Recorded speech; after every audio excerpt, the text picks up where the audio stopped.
everyone. Welcome back to Level Up the Career Playbook. I am your host once again, Brian Bell, and I am super excited to be here. Now, today's guest is one of the clearest thinkers in tech, leadership, and the future of work, Raj De Datta. Now, this is a big moment for Level Up, as Raj is the co-founder and CEO of Bloomreach, the AI-powered commerce platform that drives personalized experiences for brands like Puma, HG Supply, and Staples.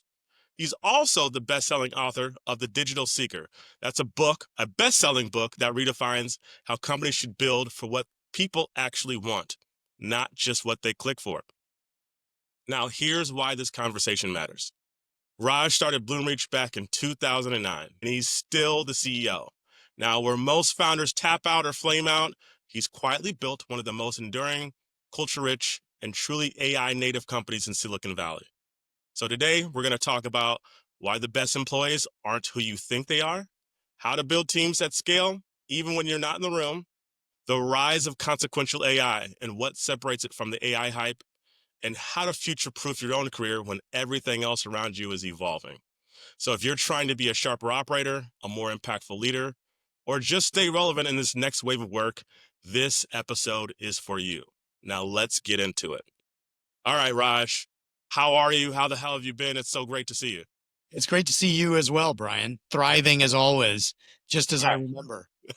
Trying. Once again, it's a huge honor. I appreciate you here. A couple of things as we get started. So this is called the Level Up Podcast, the Career Playbook. So it's a sports-related theme because that's just where I am. And I actually have a little side project, a startup called MambaHR, where I'm trying to build HR tools because I hate all the HRS systems that are out there. And Mamba is built off of Kobe Bryant's Mamba mentality of falling in love with the process. So all in the corniness of sticking with the sports-related theme, we'll have sports-related segments. So that's how we'll get this thing going over the next hour. All right. Before we get into the questions, I think that your name and your intro will speak for itself. People know who you are. People can find you. But I would love, in your own words, who is Raj? I know who you are, but who is Raj? Yeah, well, thanks for that question. That's a really deep question, Brian. These are the toughest questions of them all. But look, I think if I think about my life, I'd see it through a few different prisms. First, for sure, I see myself as an entrepreneur, and that is what I have been since I was 21 years old. And I think entrepreneurship is for sure about company building and value creating, but it's also a way of life.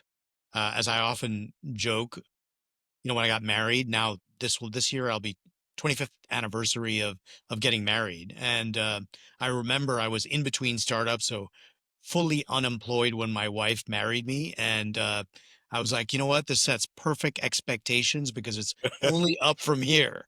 So that's part of the entrepreneurial journey, is that you're in the middle of these risks. You live your life in a particular set of ways. Your identity is deeply intertwined with the business.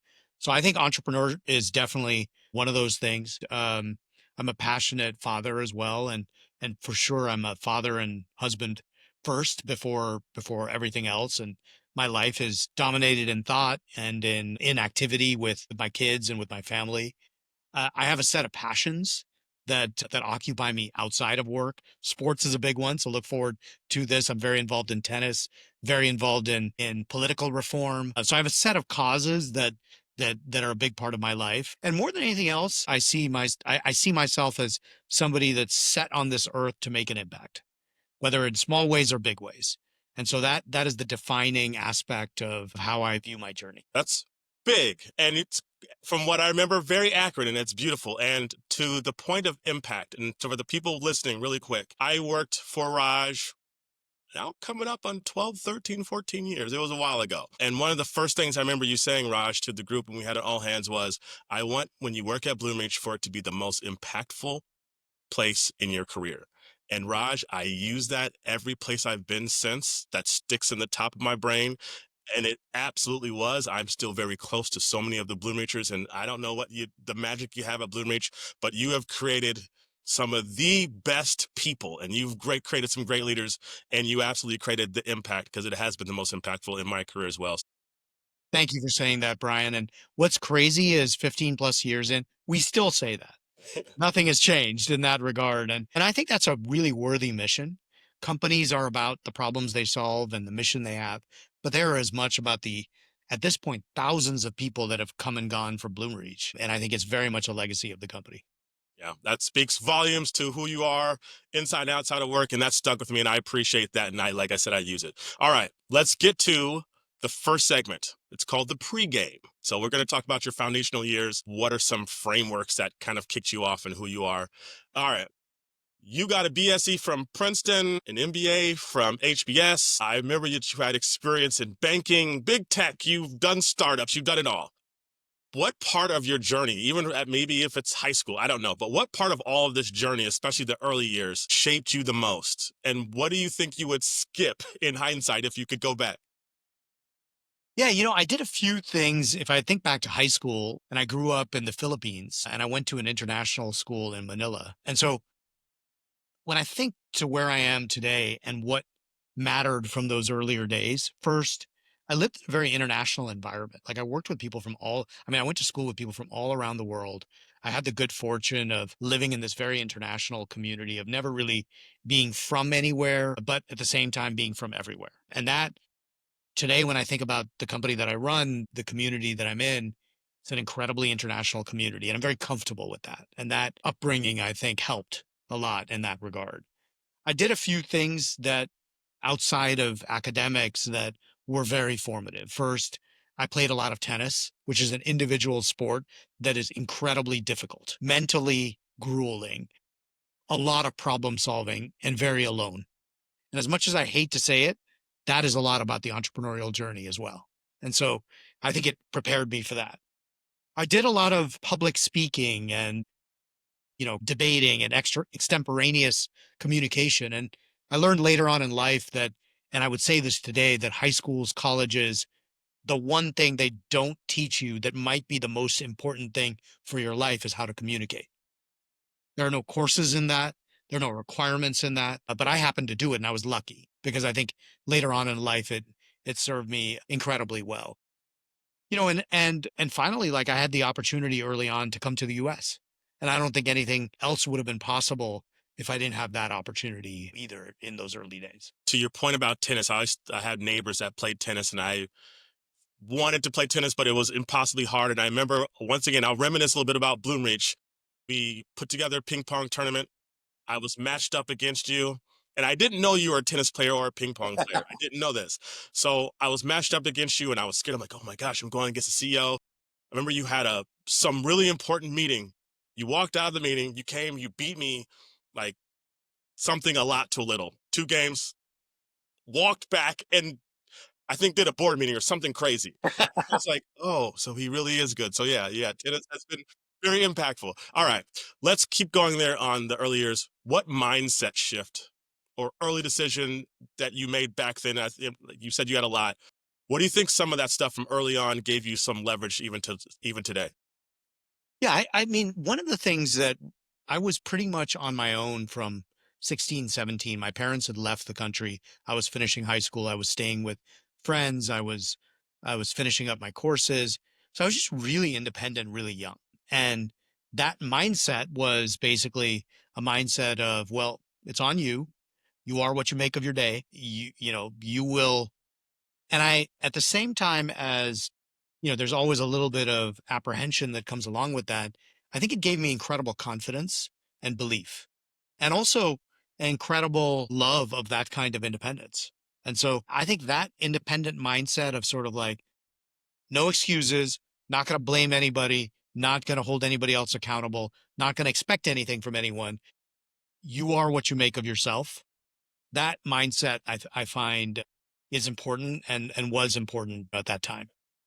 And still is very important. Me being in HR, once again, I'm speaking to the people watching or listening, taking that self accountability, because all the times you go through the PIPs and the coaching plans, and it's the ones that I see that make it are the ones that have said, oh, wait, you're right. I messed up. I didn't do what I needed to do. And they button down and they end up being these transformational employees. But the ones that I see bouncing from job to job are the ones that it's always somebody else. So that self accountability is just huge, and you have to do it, no matter if you do have things to blame. So Yeah, I mean, it's like the conversation I often have with people who say, I want more mentor. I want a mentor in my life.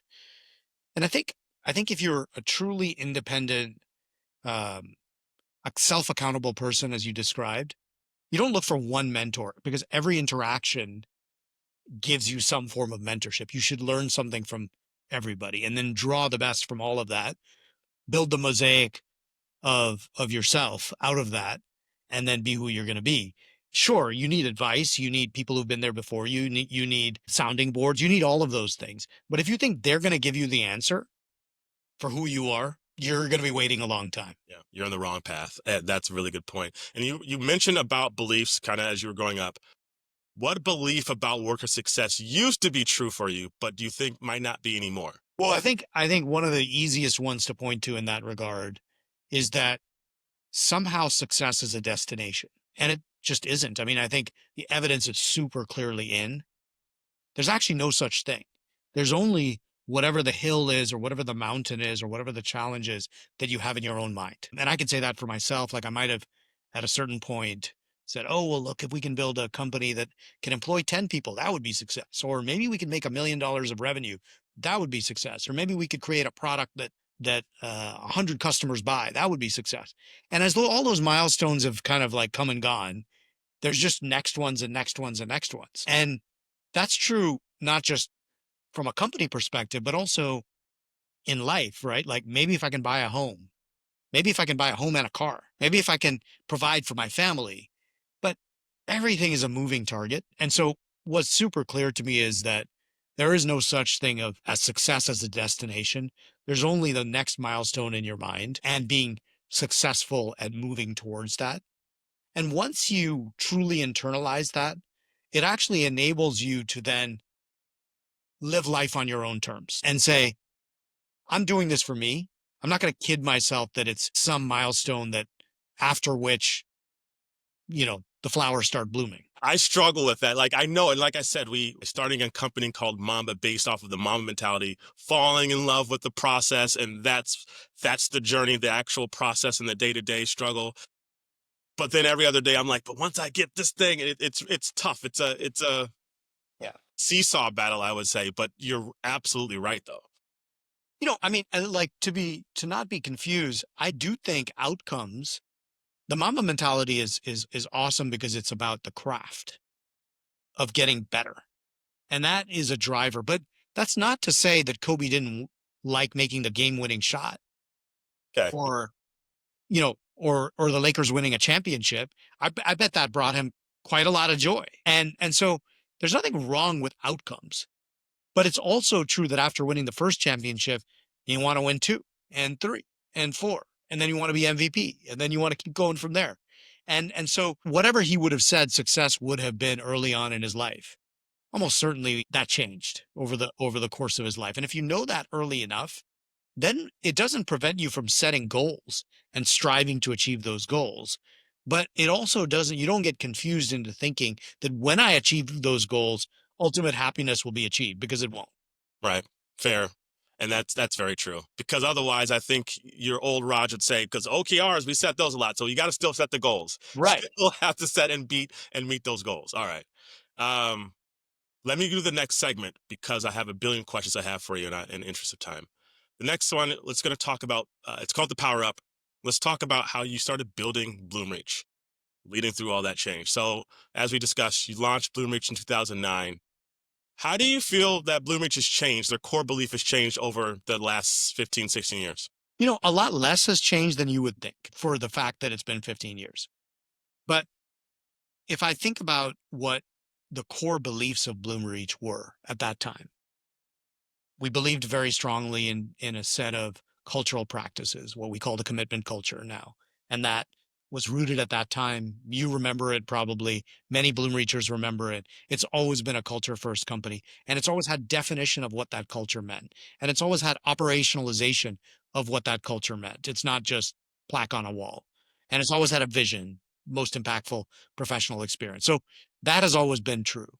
The core vision has morphed around, data and personalization and delivering great experiences, but not that much, I would say, over the course of 15 years.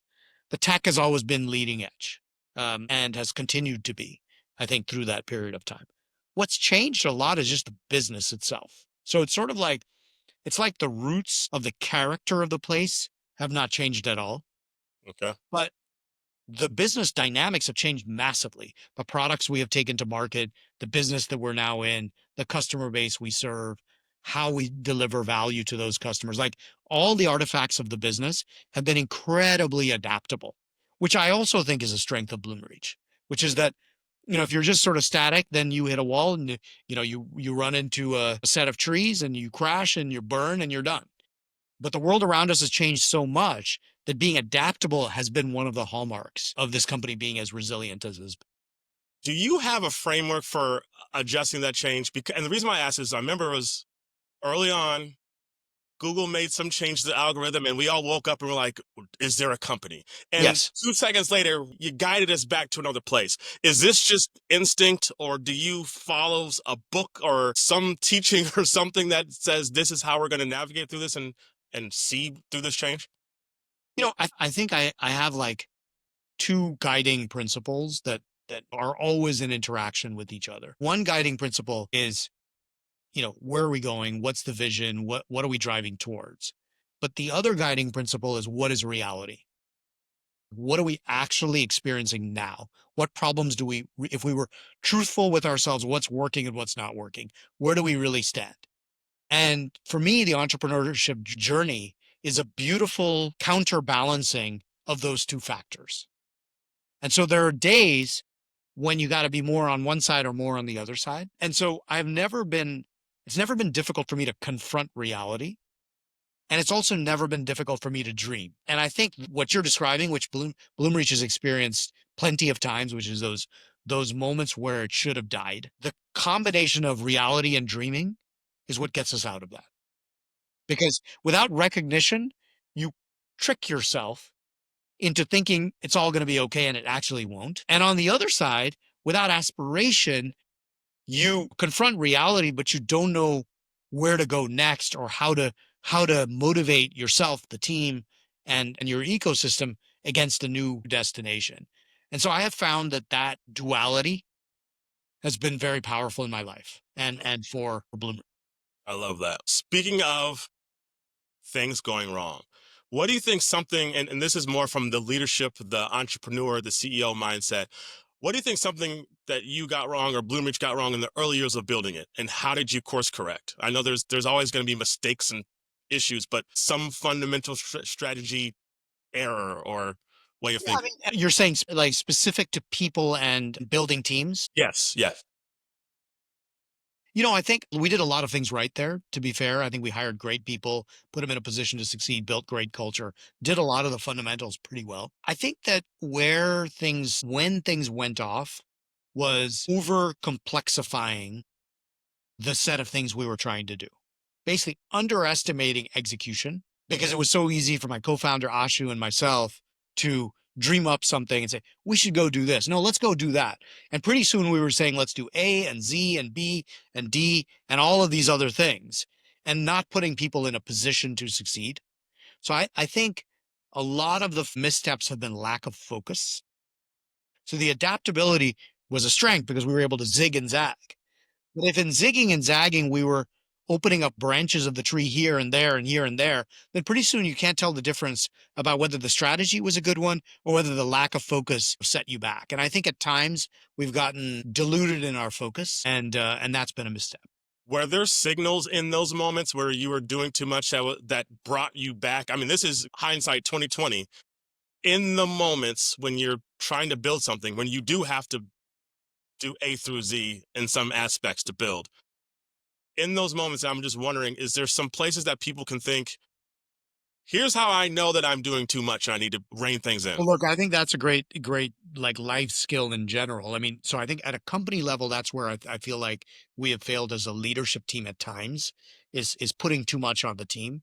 But as an individual, I think, it's one of the best and most valuable skills to develop is the ability to allocate your time and your energy disproportionately to only the things that matter. And I certainly myself, it's one of the skills that I've developed through my life, and I think it's served me really well. At the same time, I think it's something that a lot of people struggle with because to do that well involves saying a lot of no's. And we don't want to do that as people. We want to say a lot of yeses. And pretty soon what that then results in is doing mediocre to poor job in lots of things. And often that happens to us because the people that we work for might ask us to do a bunch of things. Other people might ask us to do other things. We're just trying to be a good colleague. We're just trying to be a good employee. And pretty soon we're not being good at anything. And so that's where the self-discipline of saying, what is the most important thing?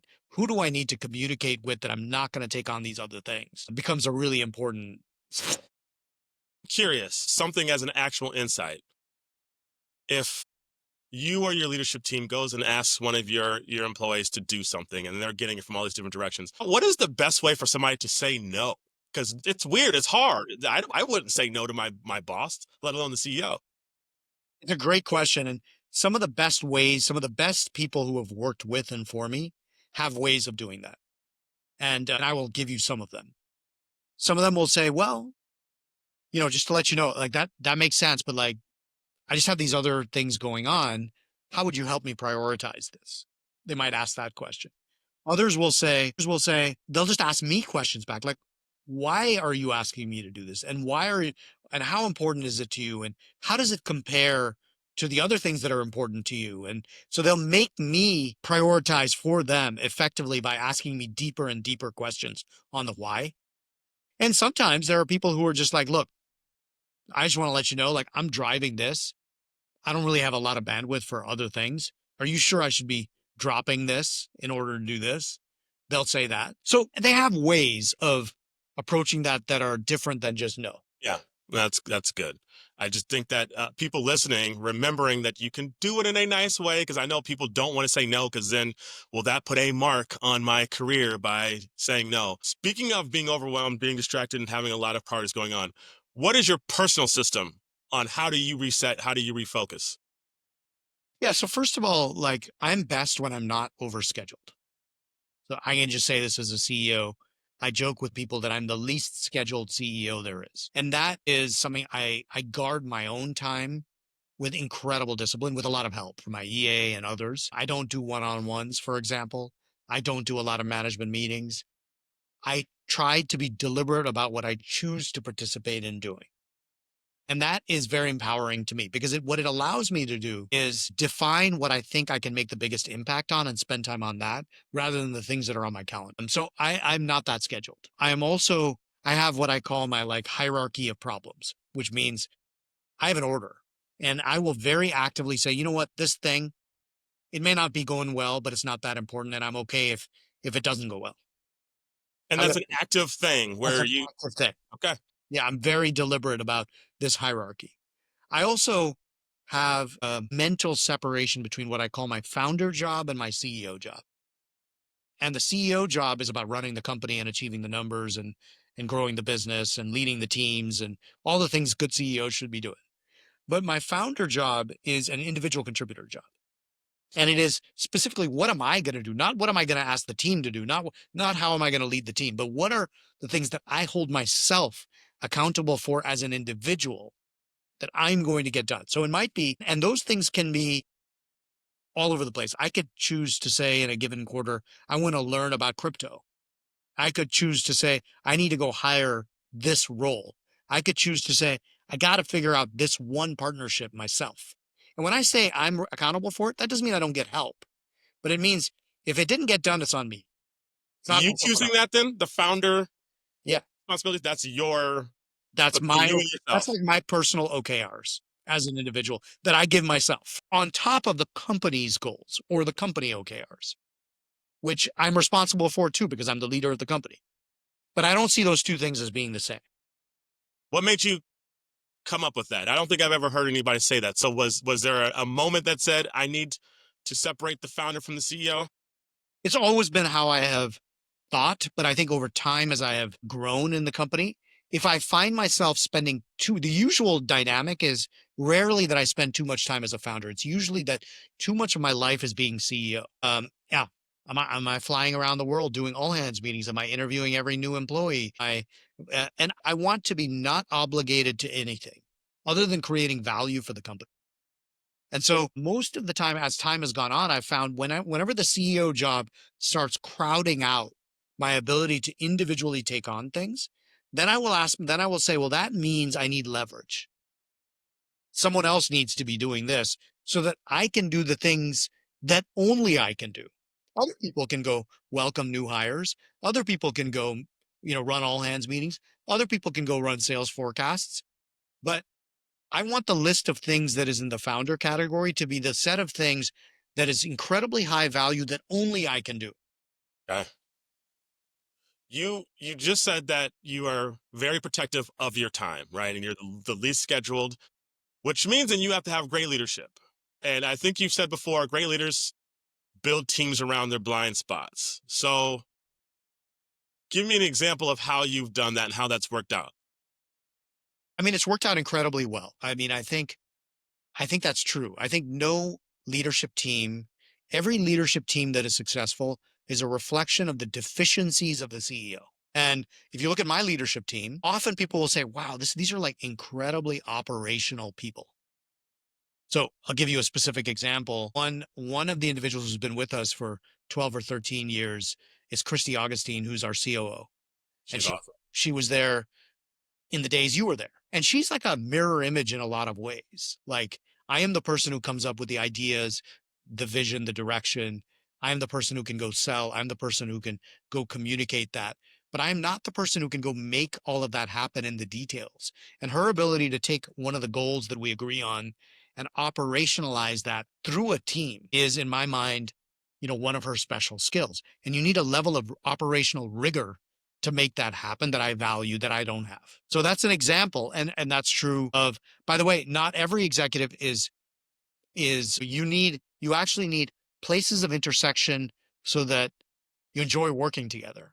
And then you need complementary parts of the skill set so that you can round out the full puzzle. And I have that in all of the leaders that I have. If I take our CFO, you know, same thing. There's a lot we have in common about how we look at the world, but there's a lot he offers in terms of running the business that he does better than I ever could. And I just let him do it. Is there something in you? This might just be a personality thing, and I don't want to go into politics. But Obama once said he wants to create a team of rivals. We have a current president that has a bunch of people that are saying yes. Is there something within you and within certain leaders that says, I'm not going to worry about, one of my executives being smarter than me or having a better operational style? Like, how do you put that ego to the side? Or is it just a personality thing to get the best person versus getting somebody that's not going to make you feel scared or insecure, whatever that might be? Yeah. I mean, that's where probably that confidence and independence that we talked about in the early days comes to the fold. Like, that has just never even occurred to me. I'm always like, you know, if I could find somebody that's great who can take on something that I am currently doing poorly or maybe even well, but can nail it, great. I have more founder time. Awesome. Like, it's just not ever something that even crosses my mind that that person might threaten me, that person might. And by the way, and I have confidence in my own ability to reach those people, that I've never seen a situation where a leader comes in and in any way I feel more insecure or more lacking in confidence. It might mean my job changes, but I welcome that. Yeah, I think it might be a little different as CEO, where I think you might have a little bit more surety. I know the board might say differently, but let's just bring that down a couple levels. You're a senior manager or a director. You're building a team. Should you have that same, this is going to sound like a stupid question, but should you have that same level of confidence? Because I've personally worked for teams and I've personally seen people build a room full of people that need them, right? And a room full of, baby ducklings that you must feed them. And that's the only people I'll hire versus better people. How do you avoid that then? And how would you recommend a director break from that then? Well, I mean, I think the guiding motivation should be two fairly simple things, or maybe three. I'd ask three questions as I was putting a team together. Number one, is this team member, does this team member increase the probability of me achieving the outcomes I'm set here to achieve dramatically? If no, marginal hire. If yes, great. Number two, am I leading this team in such a way that it basically means that my boss doesn't have to do anything? because those are the best people, the people that literally don't need their boss. And number three, am I leading this team in such a way that I could be out of a job and we'd be good? Like I've solved the problem and or I have the team member to take the problem. And weirdly, what happens to people who lead in those three ways is they get unlimited opportunity. And so instead of the mindset of scarcity, which is like, oh, okay, this person might disempower me in some way. Weirdly, the more you take this approach, the more people come to those kinds of individuals like, can you take on this? Can you take on this? Can you take on this? And pretty soon they rise like this. Yeah. That was my next question, and that is the absolute key of where do you see that, what happens next? And for people listening, once again, and managers, I implore you to take those three and to build your teams that way, because the other way doesn't help. It doesn't help the people that you're trying to serve as well. All right, let's move to the next segment. This is the playbook, and I want to talk more now specifically about how to be great at your job. This is more selfishly for myself too, and that's the reason why I started this podcast. Walk me through, in your definition, of what's the difference between a good employee and someone who fundamentally changes the business. Yeah, I mean, I think the people who fundamentally change the business have the ability to say, I'm working on something that is important, because you can't fundamentally change the business if you're not working on something that's important, no matter how good you are. So am I working on something that is really material, A, and B, am I approaching it in such a way where the degree of magnitude of impact I can have on that metric or that part of the business is so significant that I can summarize it, frankly, without a lot of justification. It's just obvious. I'm always, and some of my leaders don't love this, but if I, to quote an example of when I talk to a product person and they say, hey, and I say, hey, what impact did you have with this product? And they say, well, we launched this, it had great traction. I say, what's the impact on the growth? They say, well, it's hard for me to tell because I don't know whether did the marketing team do their job? Did the sales team do their job? Did the finance team do their job? I did my part, but it had these specific metrics. And my thought in my mind is, well, then it can't have been that material. If you can't punch through the noise and very clearly associate the outcome, regardless of whether or not you were fully and comprehensively responsible for all the drivers, then by definition, it's kind of in the noise. Yeah. Okay. So look at the thing you're doing and write the story on the front page of the New York Times of what the headline is. Brian Bell launched created a completely new recruiting mechanism that added 30% uplift in the talent of the company. Yeah. Okay, that's the New York Times headline. But if it's in the nuance of the nuance of the nuance, which is often what happens, then it's just a lot harder. Does that apply? So earlier on in my career, it gets more fun. The more you go in your career, you get more experience. I'll tell you that. But when I think about early in my career, I had all the ambition and I want to be noticed and all of that stuff. Can you write that New York Times headline if you're early in your career as an IC? Can you still be impactful? I mean, look, I believe that. I mean, I'll give you another example, like from earlier in my career, not to say that it's replicable for everybody, but because I had the good fortune of good education and all of the things that were strokes of luck. But early on in my career, it's been a long time since I've interviewed for a job, obviously, at running Bloomreach. But early on in my career, I would go to job interviews and other people would do the usual thing with job interviews. They would study the company, they'd know their background, they might ask what kind of questions people might ask them, and they would prepare and they would show up to the job interview. And I would never look at it like that. I would just say, if I were the CEO of that company, what would my point of view be? Like, I was a very junior individual contributor, right? Like I was initially junior engineer, junior product manager, but I would just say, at the time I was working at Cisco, it was like, what would John Chambers be thinking about? And I would force myself to come up with a point of view. And when I showed up to the interview, I would literally say, hey, look, I have a few thoughts myself about what I think I'd be doing if I were there. I could be totally wrong. I don't have the data set you all have, but I want to share my point of view about what I see about Cisco and what Cisco's up to and where it should go and where I think it's getting it wrong and what I hear and what I'd be doing. And by the way, 80 or 90% of the time, I would be totally off. Mm. Right.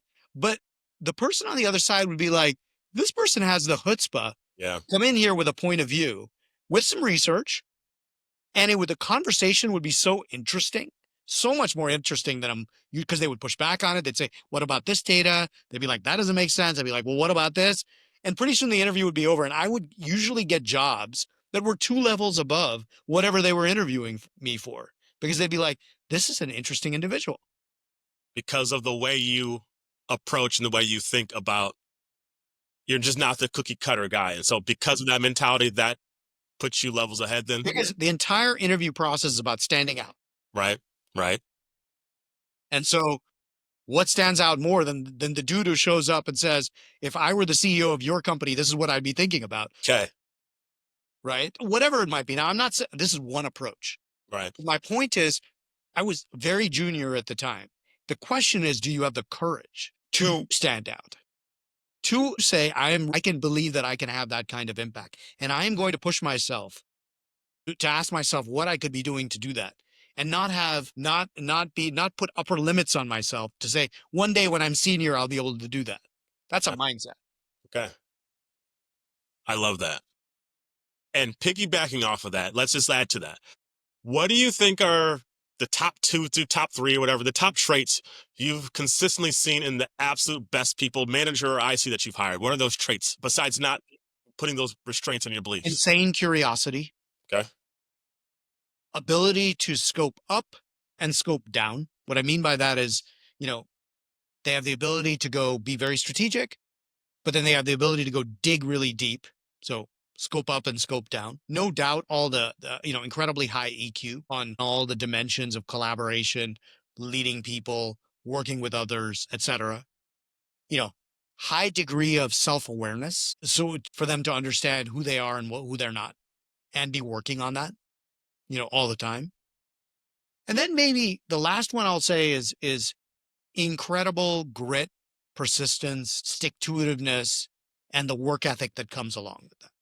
Like there's no substitute for hours and work ethic through all the other things. So those are some of the ones that come. Is that rare? Or is that a rare combination? I know it might seem weird, but do you see that a lot, especially in Silicon Valley? You got all these Harvard MBA folks that have it, but as the combination of all those traits, is that a rare thing? Super rare. Like not something you see very often. You'll see pieces of this. You'll see the people that are incredibly capable but lack the EQ. You'll see the dimension of people who don't see themselves and don't have the self-awareness to understand where they lack, but then are really good on all the other dimensions. You'll see the people that are super strategic but don't have the ability to scope down. Like you'll just see all the permutations in my mind. I'm a hiring manager and I'm looking for that unicorn. And that's what your job is, of course, right? To find the absolute best people. And I'm telling you, this is not to be a suck up. I'm not looking for a job, Raj. You found some of the absolute best people. And so I'm curious if you're a hiring manager out there, and if you're speaking right now directly to a leader, a hiring manager that's looking for that unicorn, how do you find, like, I don't imagine it's in the resume, but is there a pedigree? Is there a way for you to help somewhat identify those folks? I think the best thing I can do as a leader is seed the initial group, which is what I think we did very well at Bloomreach. Like the first 6, 7, 10, 15, 20 people we had were so strong and in this mold that it took on a life of its own from there. So I think stage 1, early stage, it's about the individual selection of people with these kinds of attributes. They will certainly then broaden it. Then you do get to the point where you have to have scalable mechanisms, because it won't just multiply accidentally. So there, I think culture and values and definition, and then mapping that so that hiring managers understand that, super valuable. And the other thing that helps a lot is, as you have these panels, if you drive your culture well and you have these attributes among a lot of people in your company, then the people in your company will organ reject the people that don't have these things just naturally, because they won't be able to deal with it. Okay. And then it grows kind of from there. So let's talk about the flip side of not being able to deal with it. What do you think are the warning signs of the people that are either you can tell from the beginning they're going to underperform, or they immediately organ redirect and create drag? How do you identify those?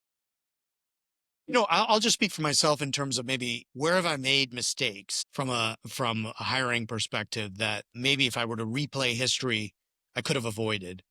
I think one of them, the biggest one is when you have the spidey sense that there's something about this individual that doesn't feel like it resonates with us, but they have such a demonstrated excellent track record that the mind convinces you to overlook. That's one. Another one is the people who are incredible, and these are often very hard. They're like the expert interviewers, the people who show up and they just are really good interviewers. Mm, And then you don't do the back channel enough to say, well, what did you really do or execute? And that definitely the mercenaries, the people who sort of travel between companies a little too often. hmm That's a gotcha. Another one that's a very typical Silicon Valley one, which I think we've gotten very right at Bloomreach, is we've never been the people that look for stars from the best recognized companies, because you're trying to distinguish, were you was OpenAI successful because of you, or were you successful because of OpenAI? And there's a lot of travelers in Silicon Valley, especially because there's a lot of hot companies that come and go. And there's a lot of boards that love hiring from the hot companies. We got somebody from Google, we got somebody from whatever. And then I have always been skeptical of that. I've always liked the underdogs, like the people who have some track record of success, but not enough for that to go to their head yet. Yeah. Okay. That's a piece of, those are some of the watch outs. Okay. Yeah. Good call. All right. We only have 10 minutes. This has been great. This is going fast, but I do want to quickly touch on AI, and then we'll close this thing out with the 2 minute drill, just quick question and answer. I remember when I started at Bloomreach, and I keep going back and reminiscing. From what I recall, was Bloomreach a leader in AI? From what you were doing, this was in 2009. You were doing what people are doing now, right? That's right. Yeah. We were among the most advanced companies in using data and machine learning and early AI models many, many years ago. Why did it take so long? Because I mean, just a year ago, right? ChatGPT comes, and then that's every company now. You have to do, all the AI tracks. But you were doing this in '09, and that means that you were designing in '08 and '07, probably, or even before. Yeah, I think the trend has been headed gradually in a direction of using data to solve problems gradually. And then all of a sudden in this last 2 years, there has been technology transformation. So I don't want to suggest that what we were doing in 2009 is what ChatGPT came out with more recently. We were using a lot of AI models to solve problems, but there was a revolution in transformer technology and in generative AI that was in research labs for many years, but really hit the mainstream with the work that Google and OpenAI did in this last set of years. So I think what's great is that that has always been at the foundation of Bloomreach, and we have thrived even more since these technologies have come to the fore. But I don't want to deny that there's been a step function technology Okay. revolution in this last few years. That makes sense. I literally have always thought about that, but that does make sense. All right, you, I believe, coined the phrase consequential AI. Yes. What does that mean? How does Bloomreach build for it? How have you built for it? Yeah, I mean, I think one of the problems with any great technology trend is it takes over the zeitgeist very quickly, and that's what's happened with AI. So if you are a business leader, if you are a knowledge worker, the expectation all of a sudden is like, hey, you got to be using AI for your job. How much AI are you using? If you're in a leadership position, how much is your company using AI to transform or grow or improve its business? And so you have this expectation of like, oh my God, I gotta like use this magical AI thing to solve all of the problems in my work. And the consequential AI phrase is really a reaction to that, to say, stop. Like, don't go chasing AI. Start by asking what would be of consequence to the performance of your job, to the performance of your company, to the performance of your business. Start there. And then ask yourself, how could AI help accomplish those goals? Don't start like checking the box on every AI tool or every AI initiative. Let's do let's apply AI in a consequential way. And we started to put some definition in our business around what that means. And so when I tell boards and business leaders what is consequential AI, it has to match, it has to meet a set of tests.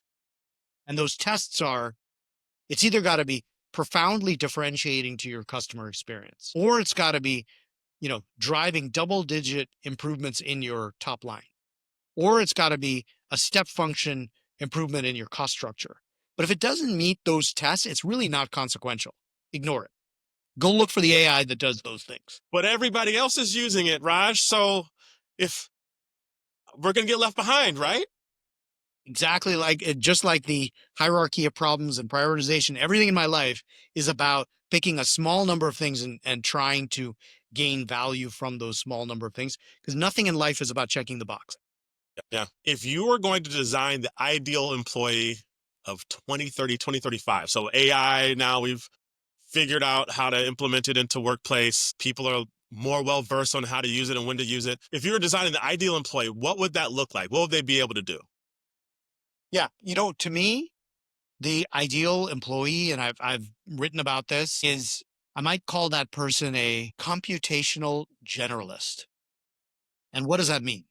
What that means is, as a foundational skill, you're going to need to understand in 2032, I think, basic computer science and how systems work together. You're going to have to understand that just as well as you understand how to write and read and speak and do basic math. It's a necessary skill. It's what I would tell my kids. Let me say that. That's a going to school learning? Is that I can find out on my own? Yeah. How do you Yeah, I mean, there's plenty of courses on Udemy. There's plenty of courses. Now, I'm not saying you have to be the world's leading computer scientist. That's not the goal. The goal is you have to be facile. It can't be a domain for CS majors, just the same way English is not a domain of English majors, right? It's just got to be a foundational skill. Now, I don't think you need to go deep, but you need to understand how machines work, how agents work, how the basic mechanisms behind AI and computation in general. I would just say, think of it as kindergarten level computer science. Okay. It's people are doing already. Is that what you're saying? The best? I think the best are basically doing that. Now, I think that's like the very basic level. But then the reason I say computational generalist is that I believe that the skill set of today has become incredibly specialized. So I become not just about finance, but I become about accounting. I don't just become about accounting, I become about US GAAP. I don't just become about US GAAP, I become about cost accounting. I don't just become about cost accounting, I become about cost accounting in software companies. And so in my career, I become incredibly narrow. The trouble is the narrowest stuff is going to get automated by AI. Okay. So if my whole skill set in life was cost accounting for software companies, using US GAAP, what if AI can just do that? And that was the thing I learned and worked on for 20 years of my career. I'm kind Mm, of screwed, yeah. right? And that's going to happen across a wide range of areas. If I become very narrow, there's a risk of that. And so I think that one of the things that this AI revolution will permit is it will permit the designers to code and the coders to write and the writers to speak and the public speakers to give feedback. All of a sudden I have an extensibility of skills, and that generalist mindset where I can one day show up and write, and then I can edit, and then I can speak, and then I can compute, and then I can dive into accounting, and then dive into a little bit of business, and then a little bit of politics. Like that generalized education is actually what is going to be most useful in the knowledge worker of 2032. So we're coming full circle. So it was generalized. Now you should be specialized. Go back up the funnel, and that's really big for people to remember. I've learned how to code from using ChatGPT, and that's been really helpful in what I'm doing. So that is a huge call out, and that's actually one of the first times I've heard people say that out loud. That we should be going the other way, because it's always been you really need to know what you're talking about. So if you're listening, start thinking about how you can broaden your skill set. That's a really good call. All right, Raj, we have 2 minutes. It's already been an hour. I appreciate you. The last segment is a 2-minute drill, and I'm going to let you out of here. I will say already, thank you so much. This has been massively insightful. All right. Last questions are quick question, quick answer. What's one daily habit that changed your life? Stretching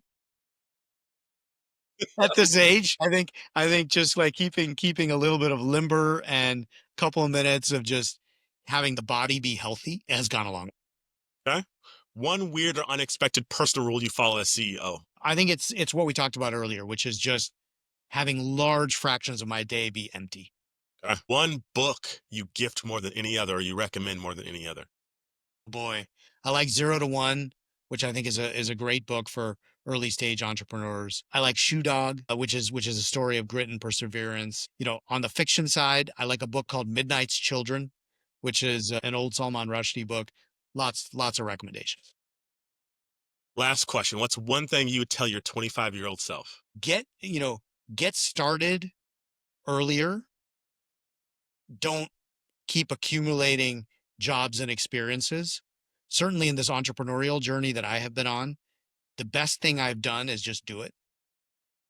And I might have started myself like in my late 20s to early 30s. And if I had started in my early 20s, I think I'd be 10 years further ahead.